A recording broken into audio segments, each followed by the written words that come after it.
Welcome back for another video. I'm Eharbad, and in today's video, it is the summoning for Bambus Four Leaf.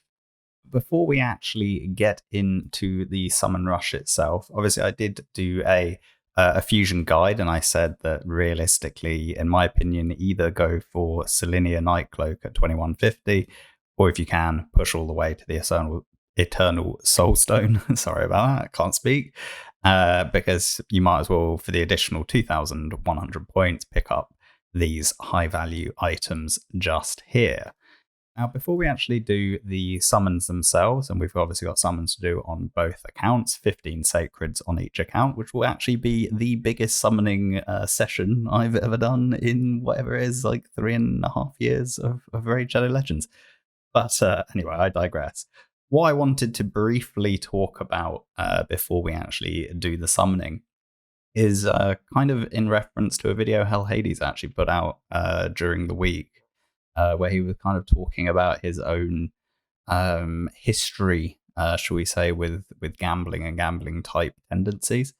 And it's not something I typically talk about in any of the videos I do. I try and generally keep things very focused on the game and focused on the content that I'm showing, and I try not to talk holistically necessarily about Barium or their tactics or about how people interact with the game or with these kind of gacha games in general. For several reasons. One, I don't want to come across as preachy or kind of telling people what they should do or how they should think. It's not something that I want to be a part of in that regards. So I've generally kind of steered away from it. But I did think maybe in this instance I would just at least share kind of my own thoughts and my own history with it. Obviously, I've been extremely free to play for the entirety of my time in Raid. And I'd say probably for two reasons. One, I enjoy the challenge, and that's the main reason I play the game. As with all games, like the only reason any of us should play a game is to seek enjoyment in it. And for me, the journey, the challenge of doing things, maybe in a way that is kind of creating, I don't want to say artificial difficulty, but kind of increased difficulty, typically is something that I enjoy doing. So other games, things like, say, The Witcher 3, I played that on the hardest difficulty I could. Horizon Zero Dawn, hardest difficulty that you could start the game on. I always started on the hardest difficulties to kind of create a more challenging environment. And that's how I saw or how I experienced enjoyment in games in general. So I approached this game in that same mindset. But the other flip side of the coin is I actually just don't find gambling mechanics very interesting. I went to Vegas early in my life, in early 20s, and I wasn't really taken by the whole gambling side of things. All I saw was, I'm going to statistically lose money no matter what I do here. It's guaranteed that I'm going to lose money. That's how I rationalized it in my own mind.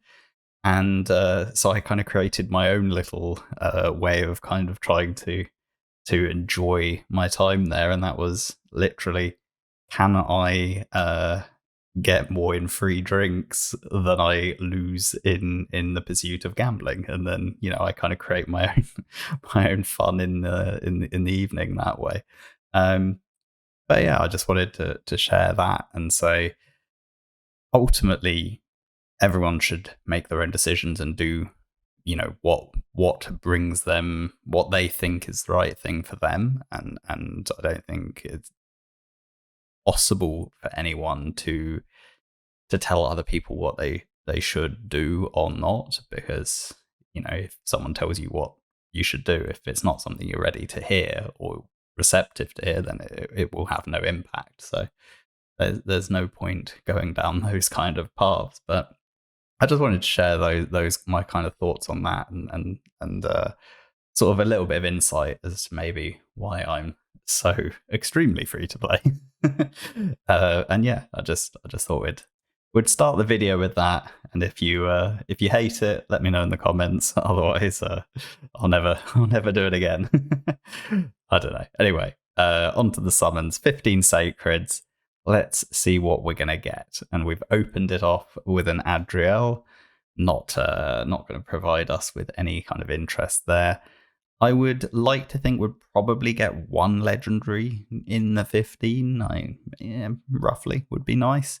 The actual 10x champions on the main, I'm not fussed at all. On the challenge account, could be fun. Anchorite is actually a pretty decent epic. It is a faction I've already beaten, but a good epic with a decent skill set. Not a bad champion at all. A little bit of a lag there. I thought maybe we had got legendary. Hatatsu, good champion, but I do already have 2 copies. Don't really need a third. Another epic here. Thylesia, actually very good epic. Got the decreased defense, you've got increased duration of debuffs, and you have the Hex ability as well. Less valuable with the curse set now than she used to be, but still a good champion overall. Let's see what up next. Is that our 5th shard? I think it is. Old Gruckus, not a bad champion. I actually used him in a an ultra budget kind of Ogre and Tribes video I did probably like a year and a half ago. In a while.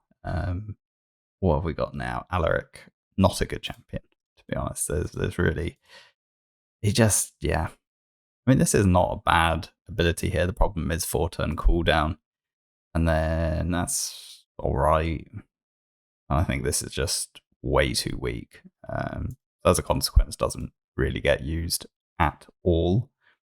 I think that was 6 shards done, so this is now 7th shard. Sikara, probably the weaker of the sisters. I'd say Alika is definitely the better one. Both of them love books, and that's part of their weakness there. Priest Orn, good champion. I do have a copy on the challenge account already, and I used him to beat the faction. What have we got now? Bloodfeather. Not bad, decent for faction wars, mostly because you got the decreased speed with a TM drop and where is it? Decreased defense as well. So you kind of quite a good boss killer right there. No legendary so far, not even any of the 10x epics. Zelatar, not a bad champion, pretty useful for faction wars. Again, I feel like he kind of needs a little bit of a buff in some way. This chance to sleep on a 5-turn cooldown is kind of rough. Sleep's not the best form of CC, and 5 turns is really a very long time. And then you've got this pretty nice shield and heal ability, but 4-turn cooldown. Essentially, if they just reduce the cooldowns, he would actually probably get a lot more use than he does. I think that's our 10th shard. 11th is another epic Ripper, not a good champion. Not a good champion at all. It's not looking good, is it? Necro Hunter, also not a very good champion. Has very niche use, like you can technically use him, but I wouldn't recommend it. AFR, decent for some specific unkillable comps. Let's just double check how we're getting on. Yeah, 2 more shards. Just 2 more to go. We'll see if we're going to get anything that's actually going to get built, because so far it isn't. Wuzgar. Actually, don't even know what this champion does. Heals all ally with a counterattack on himself. Reflect and shield on all allies. I mean, that's kind of disappointing, though. Restores max HP. Yeah, I don't really see myself using him at all, to be honest. I've already beaten Ogre and Tribes anyway. If I hadn't, I probably would have thrown him in, try and make some use out of him. Oh, and there we go, Alika. The better of the 2 sisters. As I mentioned, a few too many books.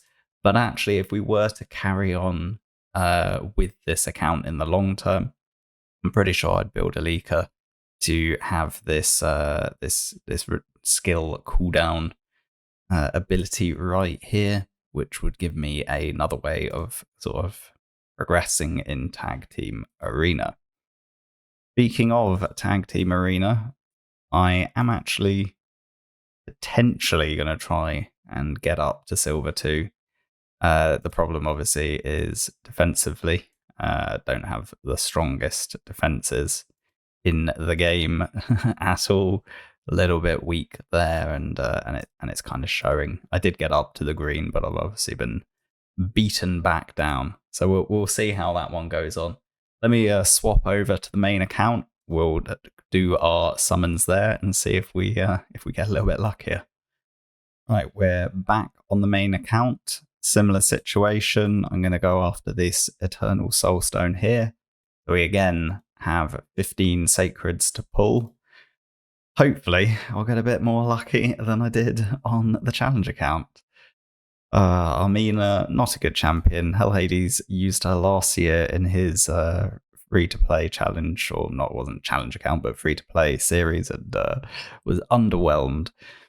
Teshada, another of these champions that kind of needs a buff, to be honest. Just never gets used really at all, and yeah, definitely needs a bit of a buff.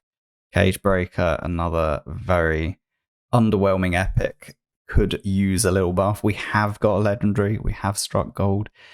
This stuff is not that bad a champion, but I already do have him. He is a dupe, and he doesn't really get used, to be honest. That's all I can really say. Like, he's not terrible, but he also isn't actually going to do anything for my account. Even if I don't think I've even built the first one. I've never used the first one. And Dahlia, I think she's actually new for my account. So counterattacks enemies under decrease attack, puts decrease attack out there. 3-turn cooldown when booked, and then chance to provoke. I mean, kind of pretty trash, to be honest. Not a great one. Could probably use her for Magma Dragon, but she's not the best affinity. I think she works for one of the rotations with Magma, but not the other. What have we got here? Yellow Gurner. I do already have her. Yeah, I can't remember if she's actually useful at all. I mean, you do have I'm not a big fan of these revive when you kill someone. Typically, they're not particularly reliable as a form of revive. Better than nothing, you could say, but I'd probably rather a different passive. Yeah, I can't see her really being used, to be honest. There's a lot of epics in this game, and a lot of them don't get used anymore. Rockbreaker's actually a good champion. He's one of those ones, like, he was originally one of the best ways of beating Dwarf faction wars back in the day, when it was actually really genuinely hard to do. There's been so many amazing Dwarf champions added to the game that it's kind of one of the easier factions these days. But yeah, he's still like kind of a good champion, but been really outscaled, which is kind of a shame. It would be nice if he was a little bit more usable, but just isn't. Bushy, not a good champion at all. Like, absolute trash. So many trash epics from the beginning of the game that oh yeah, we got another Yellow Gurner. I don't know what to expect. Like, this is the thing, you pull 15 Sacreds, it's not on a 2x. Let's be honest, you're not expecting much. And to be honest, most epics aren't going to do anything for my account. And this is what I expected. I'm pulling the shards not for the champions. I'm pulling them for the points to get my objective done. And I go in with very low expectations, and if we get something great, then cool. But if we don't, at least I'm not disappointed, right? And that's kind of the way I approach it, you know. I don't expect anything, and so I'm less disappointed if we don't get anything. But yeah, most of this stuff is is done as a result, which is kind of cool. That's my second mythical tome. I'm leaving the energy for the time being. I'm not sure when I'm going to need that. And I probably will collect these champions shortly, because we don't have a champion chase coming up in time. I would say there's no harm in me collecting them now. I think I've also got the artifact enhancement one as well. So yeah, I'm just going to crack on. Yeah, I'm going to keep on doing champion training. I'm going to keep on doing dragon, basically. And yeah, I'll just carry on with the fusion. What I have been doing, I will just quickly show it.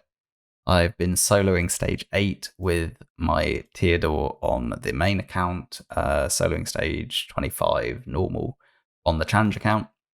If anyone interested in the stats, I don't know if these are the minimum stats required, but this is how I have my Theodore built, and he's never failed stage 8 with these stats. So, 430 resistance roughly, I think, is enough to resist. So I think it's actually enough to resist pretty much stage 10, but it's definitely enough for stage 8.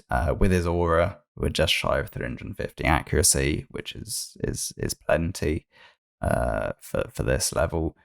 Pretty quick and pretty high effective HP. I don't have any area bonuses at the moment. I don't really do enough live arena. Maybe I'll start doing some live arena once the challenge account is finished. But for now, yeah, this is the way I've approached doing the dragon tournament, getting that double dip with the champion training alongside the dragon. Once dragon's done and I've got the champion, I might even stop before I get 2750. To be honest, we'll see. I'll see how that one goes. But I'll get the dragon done. I'll then just carry on with champion training. I want to get the legendary book from there. By getting the epic, I don't need to do any of the dungeon divers, so I'm going to be skipping all of the dungeon divers. But I do obviously need to still do the actual dungeons themselves. I think we have Ice Golem starting shortly, so I need to manage the Ice Golem with the dragon and the champion training, and I'm confident I will get that done. Particularly, I have the extra energy from winning PRCVC, which I did win on both accounts. But even if I didn't have that, I have my stockpile of gems to fall back on. And like I mentioned in the guide, my expectation is I'll do the big energy grind tomorrow, because we get the end of the dragon. We have the good day for Iron Twins. It's probably the best day where I have the ability to use up all the energy that I want to. There we go. I thought I'd just show the rest of that run in full. Thanks for watching. As always, please do like, comment, and subscribe. And I'll catch you in the next video. Bye for now.